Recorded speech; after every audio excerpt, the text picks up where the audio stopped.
Hello, everybody. This is Fernando for the latest Ninja Turtles podcast.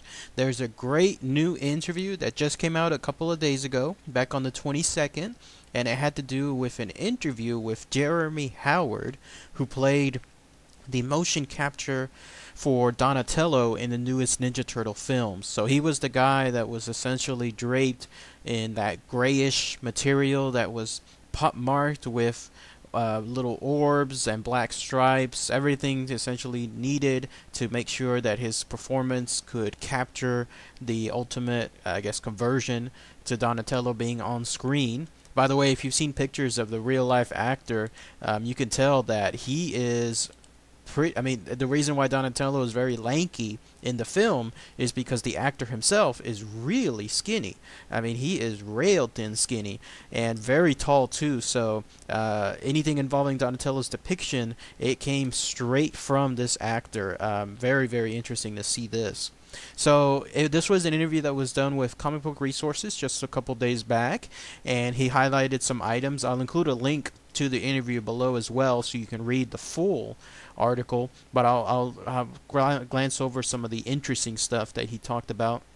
First off, it was fascinating to see and also find out the good news that he himself was a big fan of the Ninja Turtles ever since he was a kid. So it goes to show the enthusiasm he must have had, which eventually portrayed itself on the screen when he was acting as Donatello. He said that he first saw the first film when he was around 9 years old, and it blew his mind. He collected everything from action figures to lunch boxes, all that stuff. He was there every Saturday to watch the cartoon. He said he watched it religiously, in other words. And then he also cited how his audition went for the movie itself. He said that the way that the script was presented to him, it was kept pretty secret, in that what he was reading was changed from the original script. So the name Donatello was not within the script, and then parts of the storyline and dialogue were not from the script.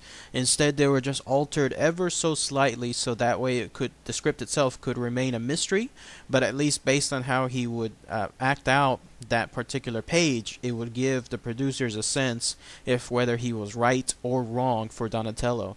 He said there was a scary moment because he went to do his audition. He thought he did a pretty good job at it. He even got to meet with the director, and then for the longest time, nothing. He didn't show or hear. Nobody's talked to him at all regarding to the next stage of his audition. But later on, he suddenly just got a call. He said he went in for a chemistry read, which was, I guess, another form of an audition, just to see who, would get the next round when it came to narrowing down the people that should be cast for that role. And then the four of them went together all at once, the same four that would eventually be the actual Ninja Turtles themselves.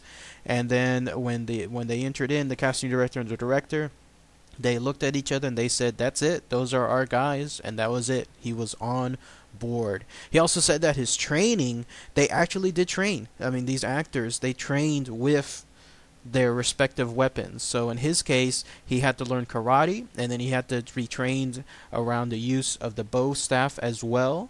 And so, it makes me interesting to see which scenes of the film were actually him twirling that bow as well as Donatello did in the film. Most likely most of it was done by stunt work, but still some of the scenes would no doubt have been him. He also highlighted that the huge work that the CGI group did, that entire sequence when they were cascading down that mountainside and they were going in and out, back and forth from underneath that 18-wheeler, it should be no surprise to anybody that that was all 100% completely made up. That snow sequence, it was just them in front of a blue screen. And he said that was the hardest part because of the whole shoot, because for that sequence, with them just being there surrounded by blue, nothing else at all, nothing in terms of what you saw on screen was there with them in the studio. They just had to completely act it out. And he said it was a little nerve-wracking because here you are, you're having to pretend that you have like an 18-wheeler going in and around you, above you, and you have to swerve around it. And Nope, he said it was all 100% in their imaginations. They just had to make it up. He did also highlight, very fascinating, some of the deleted scenes, stuff that was not within the film. I just talked about that on my last video. Check out that podcast if you haven't. It goes over a lot of the deleted scenes. But this interview, he uncovers some more stuff. He said that there's a bunch of stuff that was filmed as them in motion capture suits, but was never converted to like the actual film itself, because in his own words, it was very expensive to shoot anything involving the turtles, let alone converting it to their full CGI counterparts. He said that the budget was very strict. And so when that occurs, every single scene that ultimately ends up in the film, in other words, fully rendered with the CGI characters, it had to be 100% hand-picked to the budget. And so nothing wayward was shot and then fully converted to CGI and then just left on the side. No. If it wasn't in the film, it means it wasn't fully converted. And he said it was kind of a loss because of the strict budget. The producers, the directors, they had to select the stuff that worked best. They couldn't go with everything that they wanted to. And he said a lot of stuff was lost within the film, particularly having to do with more humanizations of the turtles themselves. He said there was a lot more quiet moments that were not in the film, and it would have been interesting to see what they were. The way he said it was, he said it in a way where each of those quiet moments would have further highlighted who the turtles were. You would have seen more character moments from the turtles themselves.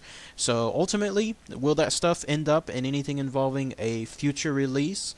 Potentially, but not very likely, because the whole purpose of deleted scenes traditionally come on new releases if they're inexpensive to do so. If it's just basically stuff that's shot but doesn't have to be converted. When you're dealing with full CGI characters and you're trying to incorporate new deleted scenes, you have to have a pretty large budget going forward to make sure that that stuff shows up on the new formats, on the new releases.